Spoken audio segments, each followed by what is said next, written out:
Assalamualaikum warahmatullahi wabarakatuh. Pada kesempatan siang yang berbahagia ini, alhamdulillah kita masih diberikan kesehatan sehingga kita masih bisa melakukan aktivitas seperti biasanya. Biarpun kondisi lagi pandemi corona ya, tidak ada alasan untuk kita bermalas-malasan. Oh iya, jangan lupa yang belum subscribe silahkan subscribe, karena subscribe itu gratis. Like, komen, dan share supaya Paras bisa bersemangat lagi dalam membuat video-video yang bermanfaat bagi kita semua. Sebab ingat, ilmu merupakan salah satu amalan ibadah yang tak pernah putus. Salah satunya ilmu. Baik, pada kesempatan kali ini saya akan memberikan penjelasan tentang sebuah materi di mana ini mengenai tentang kontrol PID ya, kontrol PID. Sebelum kita melangkah lebih jauh tentang kontrol PID, kita harus tahu dulu contoh-contoh dari atau contoh ilustrasi dari kontrol PID ya. Di sini Paras akan menjelaskan fenomena pada sebuah kontrol PID yang biasa kalian lakukan setiap harinya. Mungkin ku mau memaafkanmu kembali. Lagu ya bro. Aduh, skala kakus. Oke, kita belajar gak usah terlalu serius ya. Belajar serius itu belum tentu menjadi pinter. Belum tentu jadi pinter. Kita relax aja kalau belajar. Oke, kembali lagi ke materi. Pernahkah adik-adik sekalian memasak air saja lah ya contohnya ya. Ini penjelasan atau ilustrasi tentang kontrol PID. Para sampaikan lewat contoh dulu supaya kalian nanti tinggal menyimpulkan, oh kontrol PID itu seperti ini loh, begitu. Oke, pernahkah ada sekalian itu memasak nasi atau memasak air saja ya, memasak air. Yang kita inginkan itu apa pada saat kita memasak air itu? Tentunya air itu tujuannya supaya matang. Lebih cepat matangnya lebih bagus. Itu yang kita harapkan kan? Oke, kita anggap air itu yang cepat matang disebut kondisi idealnya ya. Tujuan kita memasak air itu air cepat matang. Tujuan memasak air. Ya, di poin nomor 5. Sebentar. Poin nomor 5. Oke. Kondisi ideal ya. Kita anggap air cepat matang itu adalah kondisi ideal, betul. Bagaimana kita untuk mencapai sebuah tujuan ini supaya air itu cepat matang? Kita ada langkah-langkahnya. Yang pertama, di dalam sebuah kontrol PID itu ada yang namanya sebuah sensor. Anggap sensor di dalam manusia itu, di dalam tubuh manusia itu, diantaranya hidung, telinga, mata, lidah, kulit. Ya, itu beberapa contoh panca indera. Anggap kita sebuah sensor ya. Anggap itu sebuah sensor. Contoh salah satunya mata kita sendiri. Sensor mata berarti otomatis fungsinya mata itu untuk melihat. Ya. Oke, sekarang kita mulai melakukan kegiatan memasak air. Yang pertama kita kali lakukan itu kita siapkan dulu airnya di dalam panci, betul? Ketika sudah, kita tanggarkan panci itu yang berisi air ke atas kompornya. Kemudian apa yang kita lakukan? Kita akan menghidupkan kompornya, betul? ya. Oke, kompore diurbakan cetek bleduk lah ya. Biasa sampai bleduk. Dinyalakan kompornya, des. Kita langsung memutar knopnya, ya. Yang cendil-cendil itu disebut dengan knop. Takutnya kalau saya mengatakan itu knop saja, kalian nggak paham, gitu. Apa ya kalau bahasa saya di sini cendil-cendil ya, atau bagian pemengatur besar kecilnya api lah pada kompor gas. Nah itu pasti tahu ya. Oke, kita akan memutar atau mengatur posisi knop itu supaya apinya besar. Sebab api semakin besar pada kompor gas yang kita atur, maka air akan cepat matang. Ya, ini tujuan kita yang terakhir ya. Kondisi ideal yang kita inginkan, kondisi ideal yaitu air cepat matang. Pada saat kita sudah menyalakan sebuah atau menghidupkan sebuah kompor, maka kita akan mengamati atau menunggu. Perbuatan yang menyebalkan itu menunggu sebetulnya guys, sungguh ya. Menunggu itu perbuatan yang menyebalkan. Contohnya kayak sekarang ini udah tanggal berapa ini? Tanggal berapa ini? Tanggal 21. 7 hari lagi, bayangkan 7 hari lagi berarti tanggal berapa? 28, kantong sudah menipis. Astagfirullah. Tapi nggak apa-apa, sabar. Ya, sabar. Oke, saat air itu sudah mulai memanas, ya, sudah mulai memanas, itu dua kemungkinan yang terjadi. Yang pertama, air bisa saja tumpah. Yang kedua, air tidak tumpah. Ketika air itu tumpah, ini kondisi yang kita harapkan apa yang tidak kita harapkan? Betul ya. Kondisi air tumpah tidak kita harapkan. Sebab kalau airnya tumpah ke kompor pada saat sudah menggolak, ya nanti kompornya akan tersiram. Ya, kompornya akan tersiram. Itu yang kejadian yang tidak kita harapkan. Makanya Paras di sini mengatakan kalau air tumpah itu adalah sebuah error negatif. Sesuatu yang negatif itu kurang bagus. Negatif, otaknya negatif. Nah, itu salah satunya ya. Bocor alis bro. Air tumpah saya contohkan di sini sebagai error negatifnya. Kemudian air tidak tumpah berarti error positif. Error positif bagus enggak? Ya bagus, airnya tidak tumpah. Ya. Kenapa error negatif ini bisa terjadi? Apa penyebabnya? Yang pertama, bisa jadi api itu terlalu besar. Memang betul nanti cepat matang.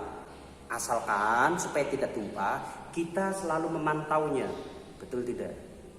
Kita harus selalu memantaunya. Jangan sampai air itu tumpah. Itu yang harus kita lakukan. Yang kedua, error positif.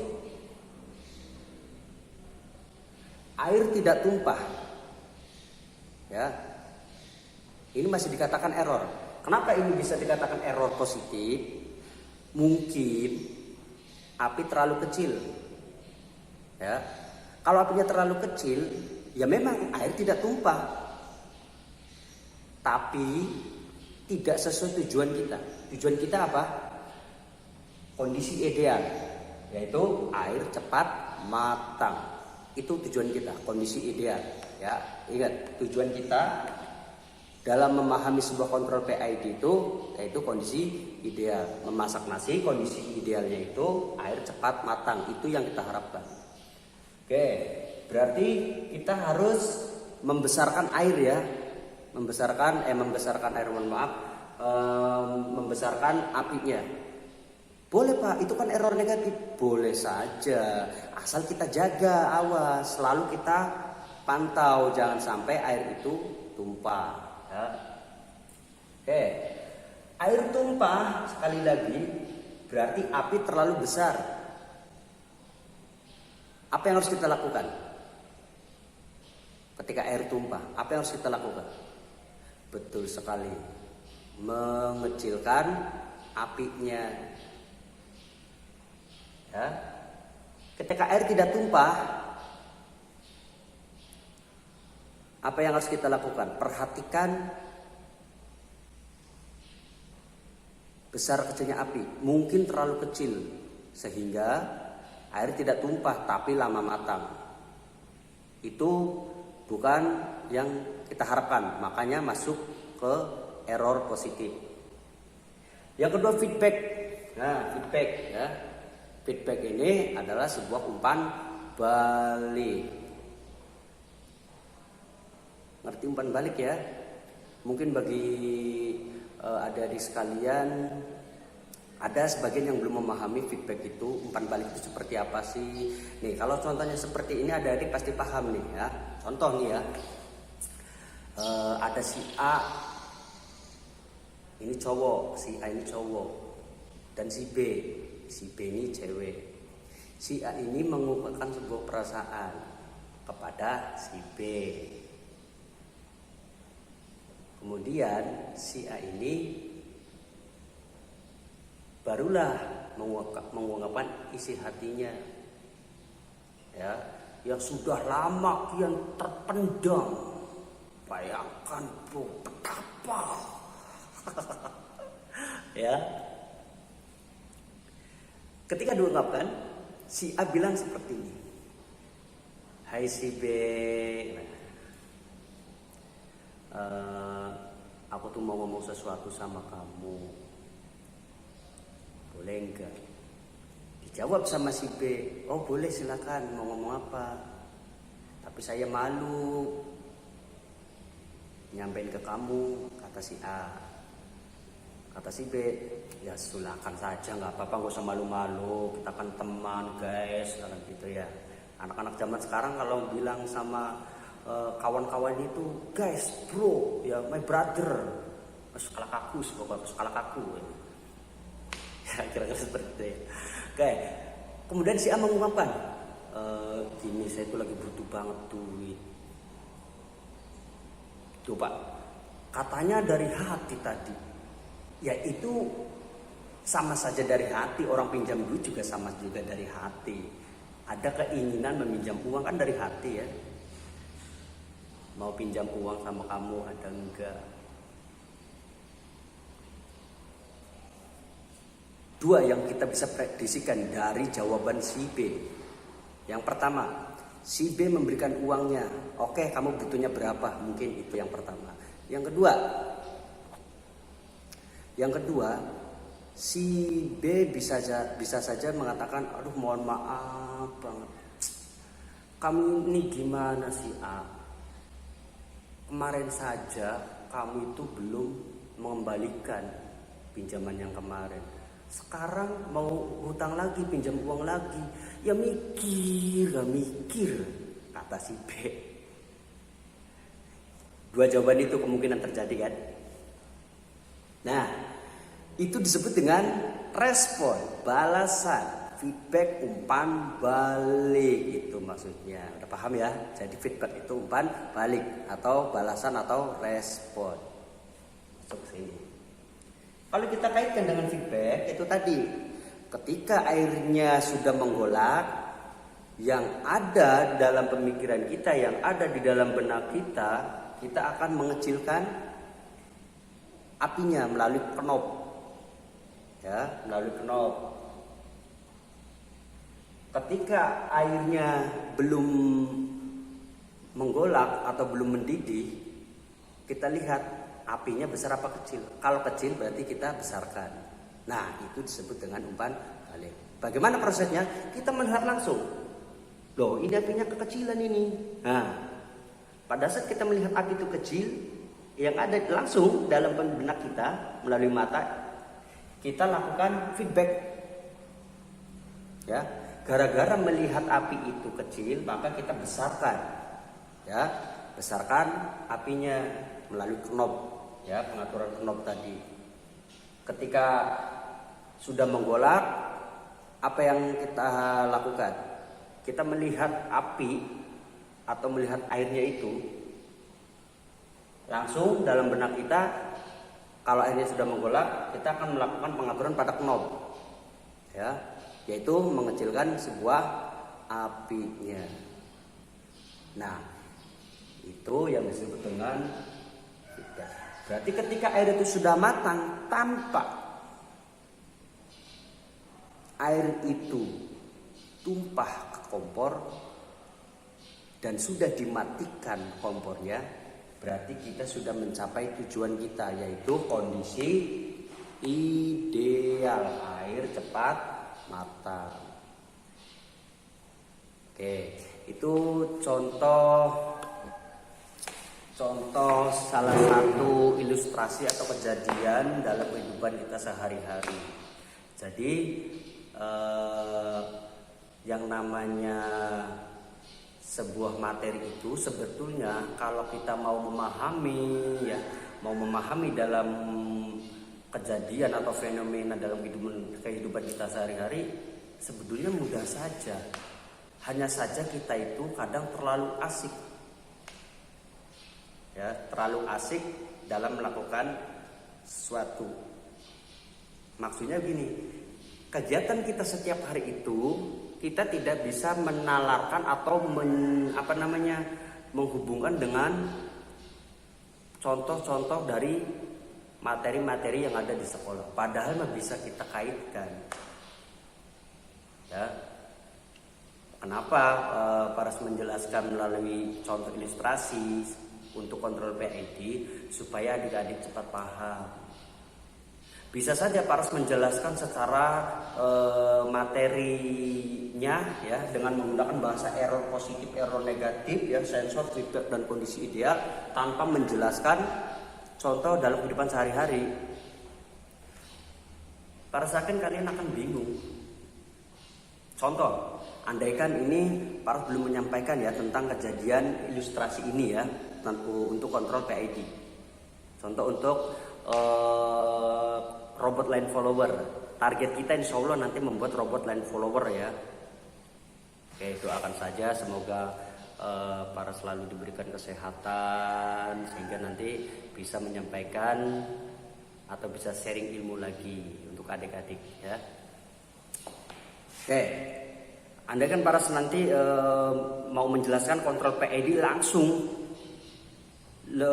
langsung ke ke bagian peralatan elektronikanya atau ke dalam salah satu contohnya robot, ya, robot line follower. Jadi robot line follower ini dia itu robot yang bisa berjalan mengikuti garisnya. Kemana garis itu berkelok-kelok, entah itu lagi lurus atau belok kanan, belok kiri, nanti robot itu akan mengikuti garisnya, ya, tanpa diperintah. Robot line follower. Andaikan semester ini tidak ada kejadian pandemi, ya, kita bisa membuat robot line follower. Sayangnya seperti ini, kayak tahun kemarin itu membuat robot line follower, ya, kayak tahun kemarin. Tapi kondisi kayak gini, tapi kita tetap semangat, ya, untuk memahami sebuah ilmu yang belum kita ketahui. Oke, dari penjelasan ilustrasi tadi, sekarang kita kaitkan dengan robotnya, ya. Ini sudah paham, ya, ini sudah paham. Oke.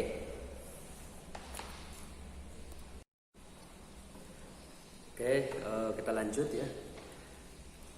Untuk gambarnya berhubung ini bisa saja Paras gambarkan sebuah robot line followernya, tapi jelek, takutnya nanti gambarnya kurang jelas. Nanti Paras tampilkan untuk contoh gambar line followernya, ya, kira-kira ini.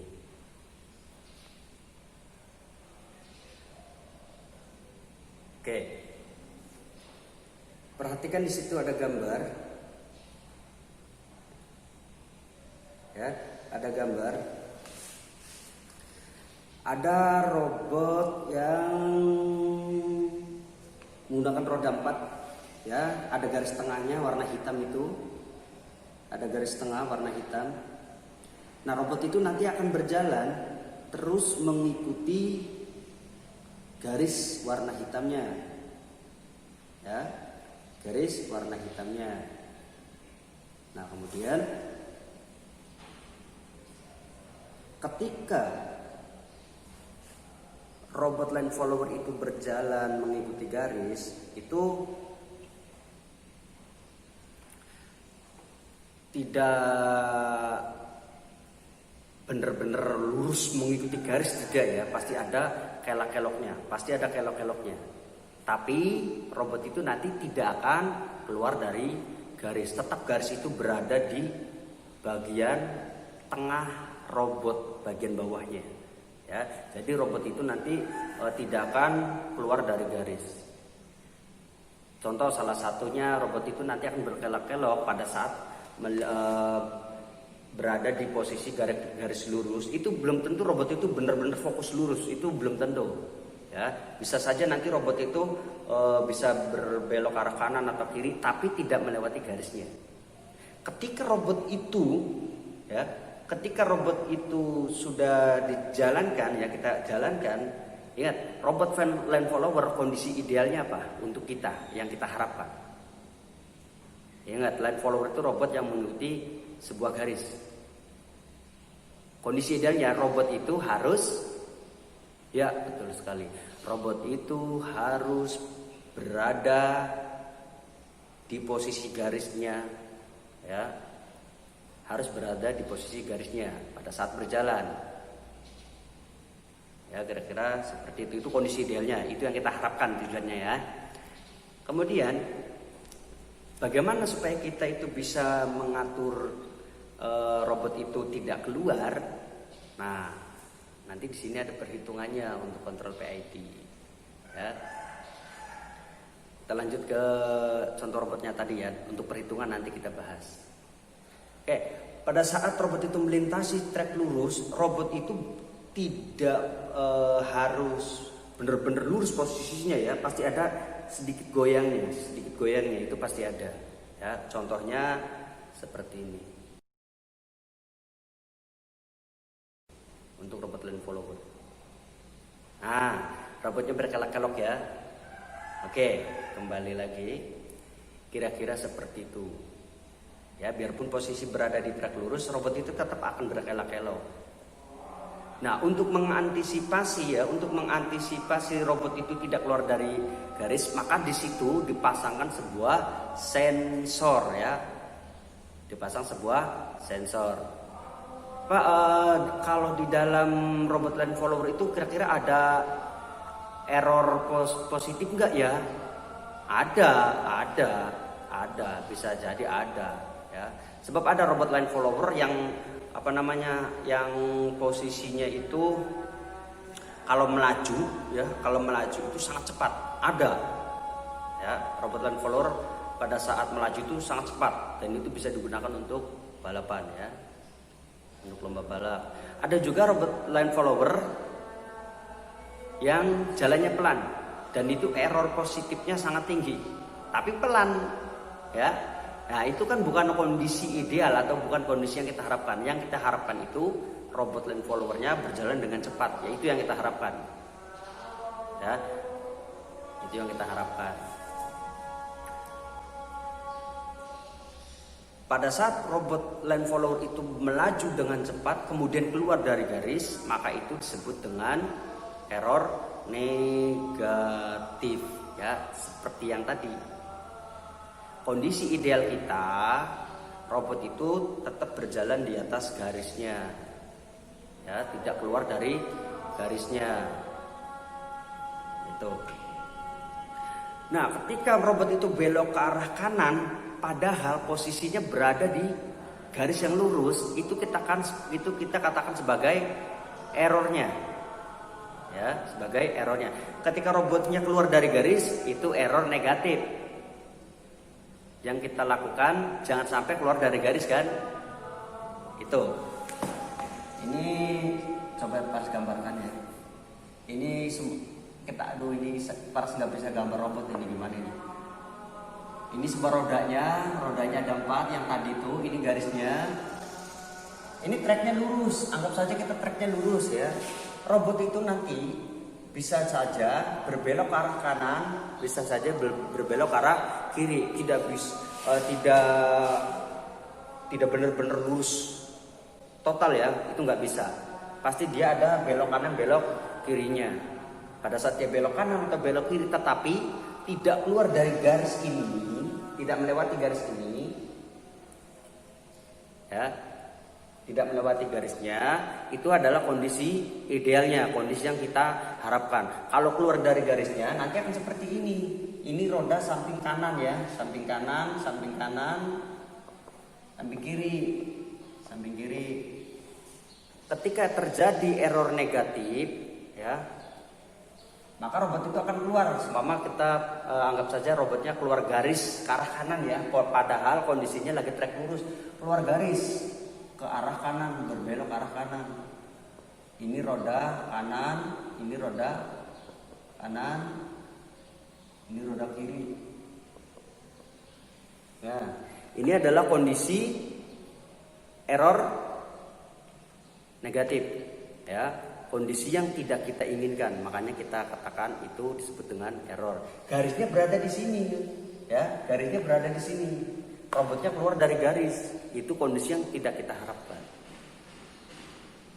Ya. Oke, sampai sini sudah paham. Orang belajar itu kadang kalau suka pusing wajar, tandanya otak kita jalan. Kalau pusing wajar. Orang pusing itu kalau pada saat kondisi belajar tandanya mau bisa ya, kira-kira seperti itu.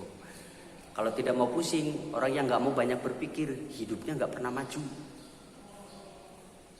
Jangan dikira ya, orang yang lulusan sekolahnya lulusan SD tapi sukses. Bukan berarti orang itu bodoh, bukan. Kalian jangan salah. Ya. Allah memberikan daya pikir kepada manusia tidak pandang bulu.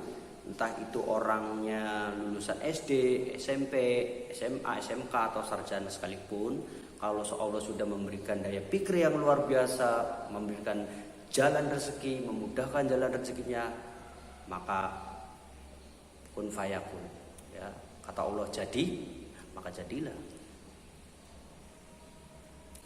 Sangat mustahil ketika orang itu sukses tanpa menggunakan akalnya. Tanpa mau berpikir, itu sangat mustahil. Orang mau sukses harus berpikir bagaimana caranya nanti, sama ya. Orang memahami sebuah ilmu itu kita harus mampu untuk berpikir. Jangan malas untuk berpikir ya. Kadang ada nih salah satu contoh yang ini biasa terjadi ya. Kalau saya melihat untuk saat ini ya, kita beli handphonenya baru, buat chattingan sana sini ya kan. Pada saat handphonenya itu terisi penuh, padahal memori itu masih banyak, tapi ada keterangan di handphone itu terisi penuh ya.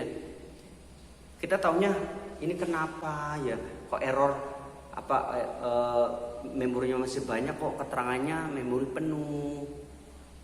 Dikiranya memorinya penuh, padahal mah bukan memorinya yang penuh tapi RAM. Ya RAM juga termasuk memori.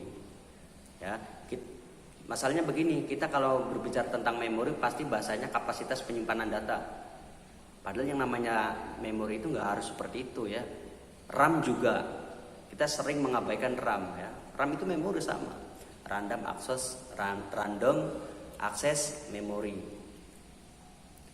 Dari sini kita tidak mau berpikir HP-nya ini udah cepat penuh lagi, inilah itulah tetek banget lah ya. Dijual lah HP itu. Gak mau berpikir. Padahal kalau cari tahu itu lumayan guys. Ya, ilmu buat kita. Padahal mudah saja. Ya, tinggal kita ubah customnya, firmware-nya. Contoh HP J2 biasanya seperti itu. Nah itu kelemahan kita, tidak mau berpikir. ya.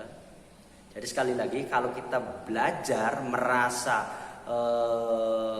kepalanya berat ya, kalau di daerah saya itu feng-fengan ya, feng-fengan, mumet, mikirin belajar, pusing, apalagi matematik ya, waduh, udah mah gurunya itu killer ya kan, cara menerangkannya monoton, udah.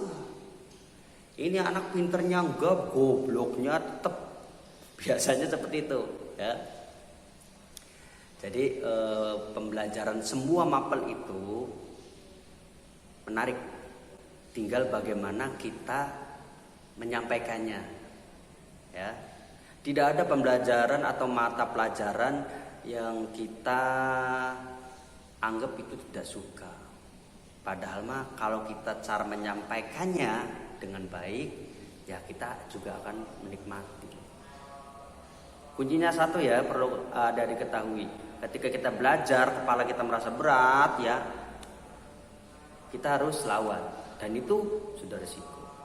Bahkan saking beratnya untuk belajar berpikir itu ya, profesor-profesor kita kan kepalanya kan rata. Mohon maaf ya Bapak Profesor, mohon maaf. Rata-rata kepalanya kan botak ya. Ya itu kan mungkin efek berpikir kali ya. Ya baru nggak tahu lah. Yang pasti kepalanya botak, rata-rata profesor. Oke, nanti untuk pertemuan keberapa ya? Insya Allah nanti ada di pertemuan yang akan datang. Ini materinya kelas 12 ya, materinya kelas 12. Yang Paras akan sampaikan itu tentang masuk ke ini kalau nggak salah untuk kontrol interface kalau nggak salah, lumayan ya. Nanti akan kita bahas tentang materi di kelas 12 1 minggu yang akan datang. Kalau untuk sekarang itu masih kelas 12 ya.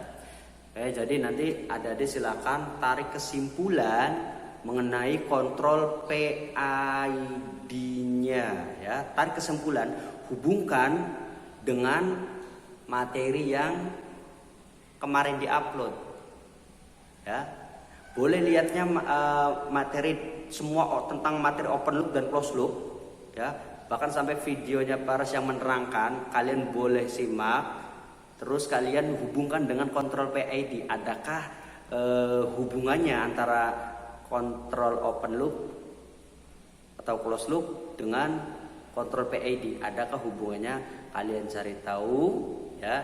Simpulkan tugas kita minggu ini ya. Kalau ada kolom pertanyaan silakan komentar di bawah. Tapi jangan lupa like, komen CO2T ya, dan subscribe bro. Tombol merah, pencet nah kayak ngono ya, biar nanti Paras lebih bersemangat lagi untuk membuat atau mengupload video tentang elektronika. Tapi nanti ada genre juga sih, rencananya mau membuat video prank.